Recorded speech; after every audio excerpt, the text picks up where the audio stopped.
Extreme Online Store sent over this engine cover. Let me show you how I put it on.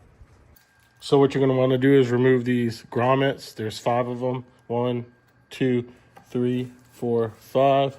And all I basically did was wedgie them out with this flathead, and they came out without a problem.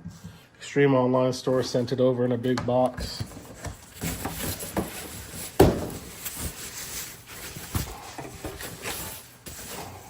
And there's a replacement.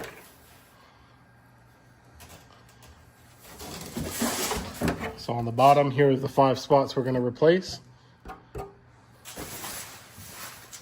right. There we go. 1. If you need to wedge them back in with the screwdriver, you can, but be careful with the carbon. Just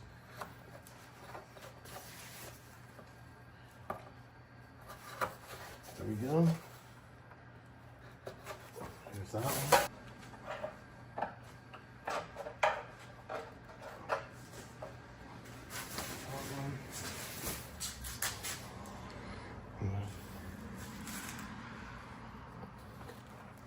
The next one.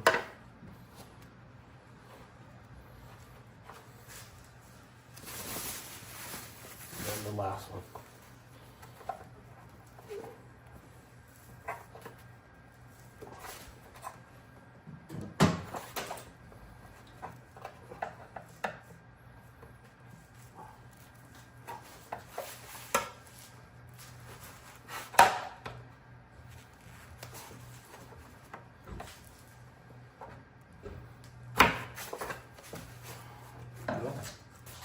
Now with 3M tape, you can put the emblems back on like this, right here, and then the V logo will go right there as well. Basically what I did, I heated it up and then used a razor and kind of just worked my way around to get the 3M tape off. Cut a few pieces of 3M tape to put on the emblem. Once you get it all together, this is what it looks like on. You still got a pass. I took her to sales.